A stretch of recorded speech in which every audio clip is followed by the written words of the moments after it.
Hey YouTube, hope everybody's having a good weekend. Oleg here. Today I want to do a quick review of the diesel boot in earth color by Grandstone. So Grandstone is an online company that was started back in 2016 by Wyatt Gilmore, who has traveled to China at the age of 20 and struck a contract with a factory based out of Xiamen. And some years down the road, they decided to pursue a business venture there and have been in business under Grandstone name since, I believe, 2016. So this particular boot is, again, diesel. It's their bread and butter model. It is made on a Leo last, which is one of 3 lasts that Grandstone currently has for their men's boots. The other 2 lasts, I believe, are Oliver and Alexander. But this particular boot is made on Leo last. And so it is made out of waxy Commander leather. It feels very, very nice, very premium, well stitched. It does feature a Goodyear welt construction, 360-degree Goodyear welt. Actually, this particular boot has what's called a storm welt, which is ostensibly a better water protection technique for constructing boots. I have not tried submerging this particular boot in water, but it should be able to keep your feet dry if you do step in puddles or get your feet wet for a short period of time. Grandstone does not recommend submerging these in the water for extended periods of time, but you should be okay if it's just a couple minutes here and there. Other than this, the boot itself features brass hardware. It's got the brass eyelets and speed hooks.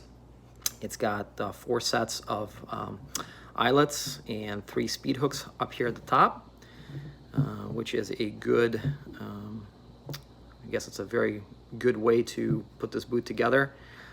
It does provide a sturdy fit when it is laced up.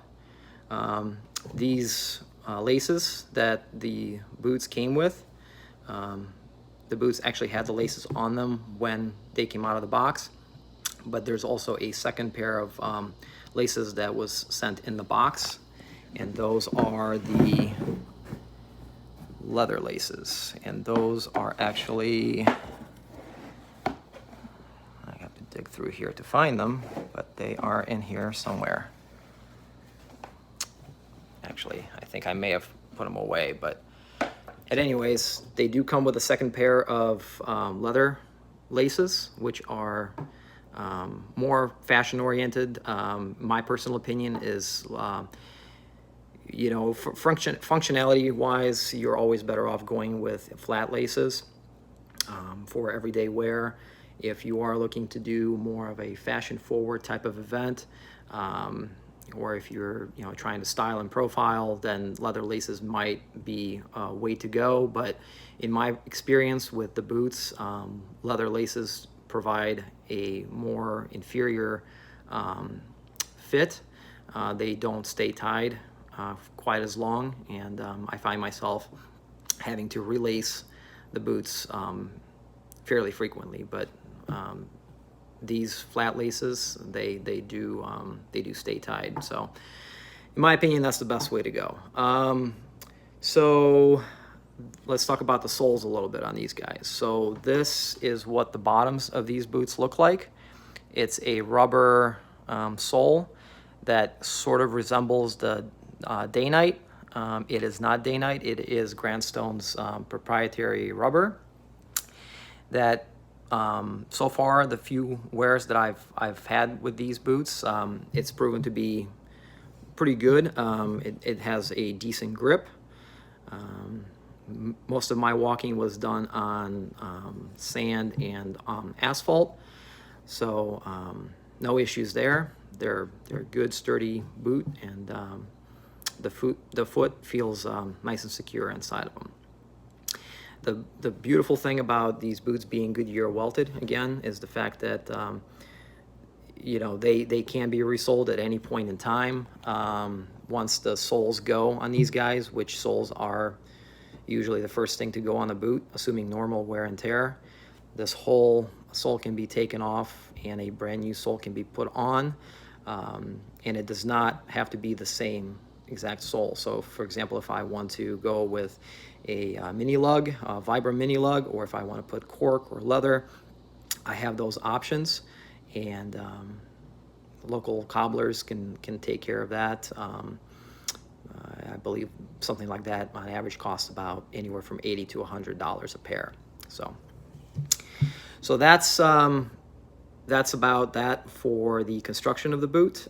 It does have, on the inside, it does have a full grain leather lining, which is a great, it's a great feel for a boot when it is worn.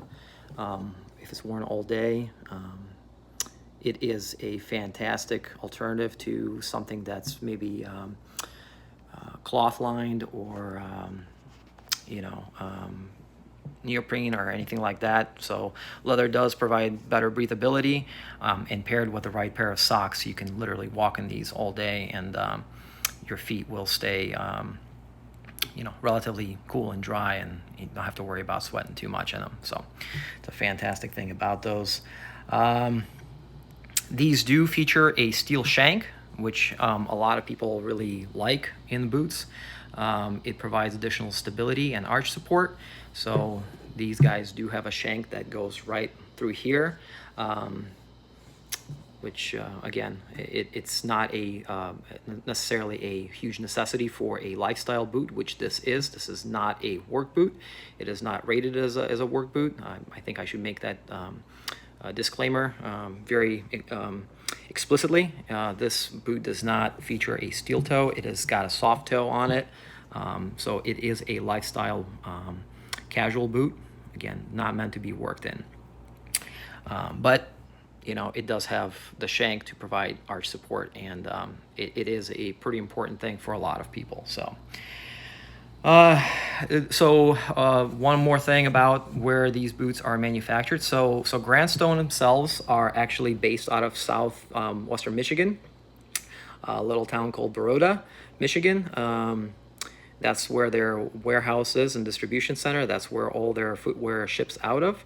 But actually these boots, as well as any other boots or shoes made by Grandstone, are actually made in Xiamen, China, which right here on the tongue, there's a very beautifully inscripted sign. It says made in Xiamen, China. Grandstone is actually very proud of the fact that these boots are, that their footwear is made in China. That's a factor that a lot of companies, a lot of the mainstream companies, you know, they try to kind of downplay and maybe not necessarily broadcast as openly. But Grandstone is actually very proud of where their footwear is manufactured, and they do cite their factory's superb craftsmanship, attention to detail, and very, very tight quality control, which quality control wise, these boots are pretty impeccable. I've worn these a few times, and honestly, they're just one of those pair of boots that's extremely comfortable straight out of the box. They, you know, don't have any seams, nothing rubs. You know, they seem to be a pretty decent pair of boots and don't require a break-in period like some of the other boots like Viberg's and Red Wings. They're kind of notoriously known for a pretty brutal break-in period, the first couple of days to a few weeks of wear, where you literally have chunks of your feet falling off and blisters and extreme discomfort. So these, again, are very comfortable out of the box. I want to talk a little bit about the fit. That has been somewhat of a sticky point for me historically with different boots that I've owned over the years. So I am, just for reference, I am 5 foot 11 inches, just under 200 pounds, and I have a size 10 foot. So Brannick device, I am just a regular 10D. My right foot is actually a little bit wider than my left. My left foot is slightly narrower and a little bit longer, and my right foot is wider and shorter. So I go with the 10D in sneakers and dress shoes, and according to Grandstone's website, they actually recommend sizing down for these. They recommend going down half a size from your average shoe size. So if I wear a size 10 in tennis shoes and dress shoes, I decided to go with a size 9.5 in these, and they actually fit pretty well. They are not snug. The foot feels secure in them. The heel sits well here in the back, in the heel cup. You know, the ball of my feet is right here, and then I have maybe about an inch of space in the front of the boot here. So just walking around, did about 4 miles a day in the last few days in these, and they actually do feel very nice and secure, not too tight, not too loose. Do have wiggle room in my toe box here. But everyone's feet are different. I know, again, I've been to various stores and have been measured a few times. Most accurately, you know, I own quite a few Red Wings. Just for the reference, I own Iron Rangers in Red Wing boots, and those run really huge. I actually ended up going to size 8.5 in those to achieve ultimate optimal fit. So, but these were just a half size larger, so I sized down to 9.5, and it was very, very good fit. Just a little, a little blurb about how the boots should fit in general. It's kind of always a gamble when you are buying boots from online companies. Such as Grandstone. Grandstone only sells through their website. They don't have any brick and mortar stores. Similar situation is with Thursday Boots. Thursday Boots are another really great company that I'm very fond of. They're a direct-to-consumer, and they've got very attractive price points on their footwear. But the problem is you get good pricing, you get really good quality boot, in my experience, but the downside is you can't physically walk into a store, speak with a fit specialist, and try different pairs of boots on to get your ultimate optimal fit right there on the spot. So it's always kind of a little bit of a gamble. Big things to note about fit that I've personally researched and discussed with a wide range of individuals in footwear line of work is that, number one, there should not be too much of a heel slip going on. Whenever you put a pair of boots on, you should have very minimal heel slip. Now, it is normal to have some heel slip with a well-constructed pair of leather boots, such as these. Your heel might come up maybe a quarter to a half an inch whenever you walk. And that's normal. That's because the soles have not been broken in yet, so they're stiff, and the boot just kind of pulls straight up as opposed to bending. This one actually still, it's very thick leather, so it doesn't bend quite as easily just yet, even after a few wears. But once the boot is broken in and it's worn a number of times, the leather softens, the soles soften, so the boot will take on a better, will take on your individual foot form, and will move with your foot more, so the heel slip will actually disappear over time. The other thing to note is that the the ball of your foot should, so the widest part of your foot should fit in the widest part of the boot, and that's very important to note. So when you walk, the boot needs to crease and bend right where your foot creases and bends, which is right under your toe line. That's your normal organic location for bending, and that is what your boot is supposed to do as well. If your boot tries to bend halfway through, you will feel a lot of pinching and pressure points, hot spots in your toe area. And overall, it's just going to prove to be an ill-fitting boot, and you probably will not want to wear it as much just because it's not going to be comfortable. So, and then the other way to check if your foot fits in the boot properly is to unlace the boot all the way, and then you can actually slide your foot in and push your toes all the way to the front of the boot. Make sure your toe, your longest toe, be that your big toe or whichever toe you got that's longest, is touching the front here, and then look in the back here. So if you have about about 3/4 to a half an inch of space between the base of your heel and the edge of the boot, that's a good fit. Anything bigger than that, you probably want to, that basically is synonymous of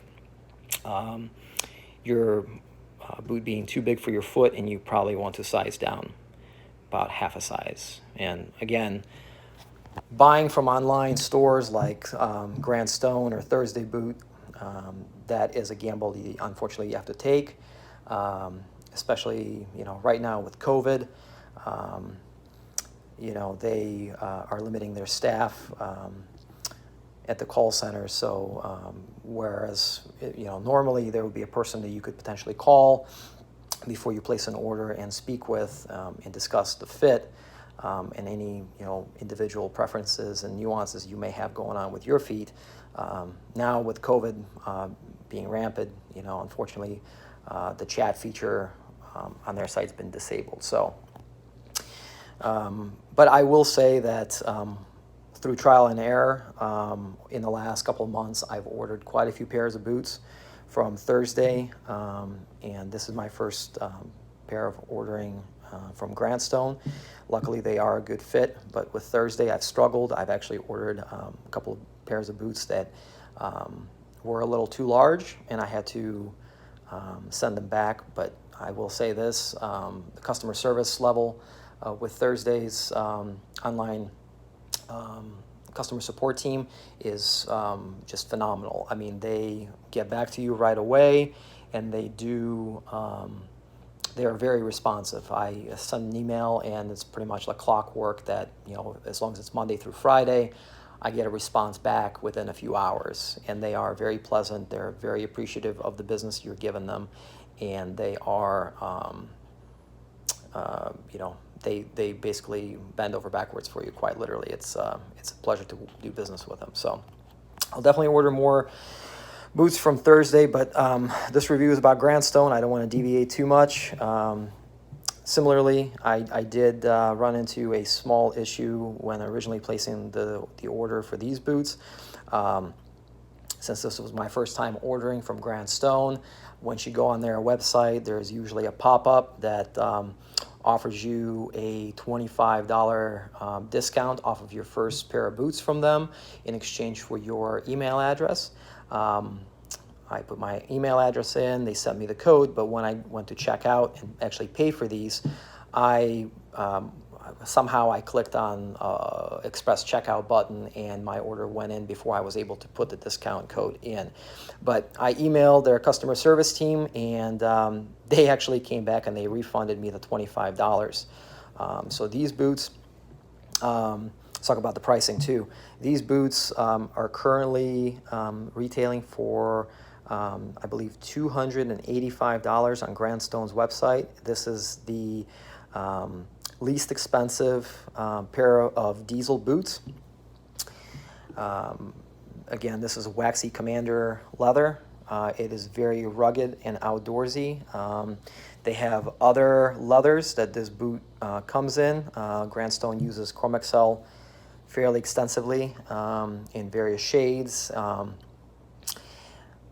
And those boots are a tad bit more expensive. They are usually anywhere from $319 to, I want to say, about $345, depending on the color and the leather that you get. But again, these were $285.